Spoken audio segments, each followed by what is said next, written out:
So I've had a question in regarding mastering about a limiting reactant for a combustion reaction. So I'm just going to work through this. And so the first part of the problem wants us to balance the equation. So balancing combustion reactions, I always start with balancing the carbons. So that's an 8. Then I do the hydrogens, 18 and 18.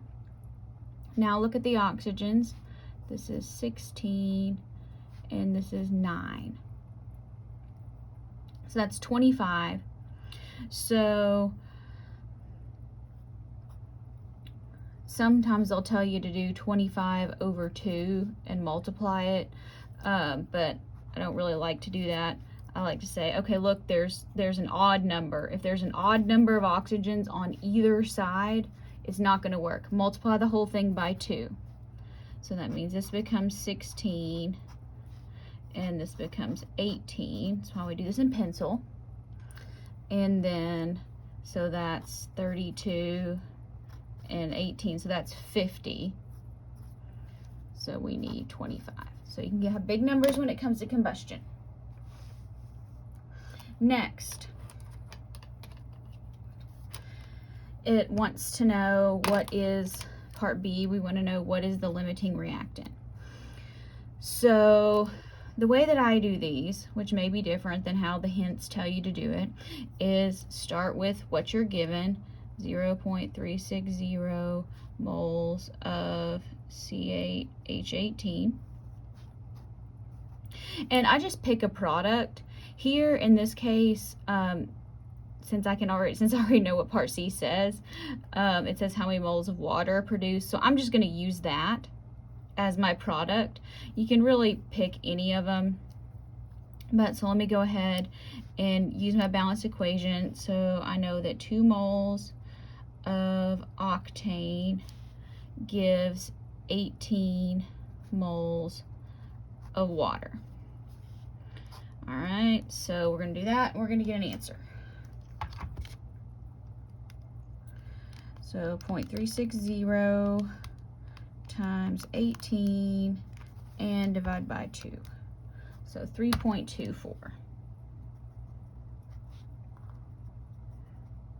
But we also have oxygen, so we need to run this again. 10 moles of oxygen. Use the equation. In the equation, it takes 25 moles of oxygen to make 18 moles of water. And again, it doesn't matter which one of these you pick, because you run your calculation twice and you pick the smallest one. That's going to give you the limiting reactant. So don't really worry about that. All right, so we get 0.583.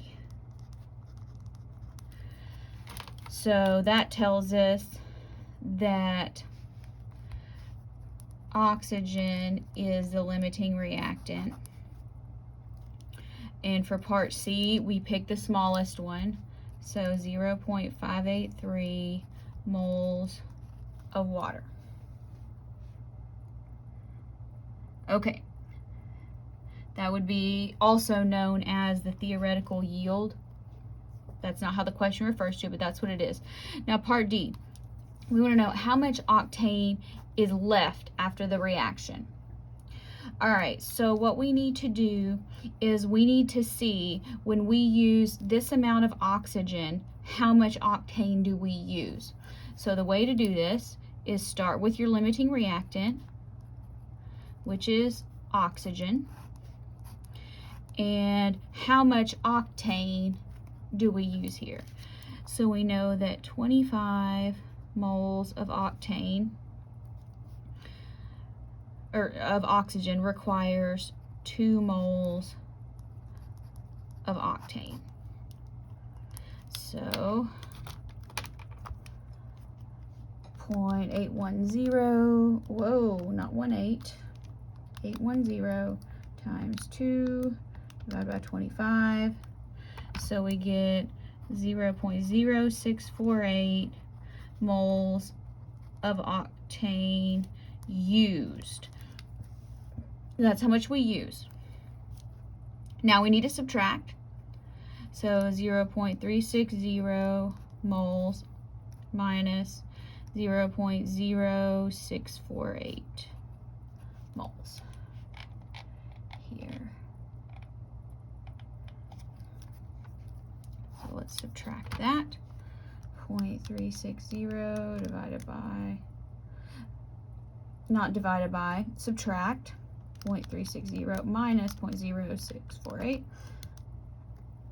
All right, so we get, remember, if you're doing significant figures in mastering, that's a 9, 2952. So if you get 3 significant figures here, 0.295 of octane remain. So this is the start. This is how much we used. This is how much remains.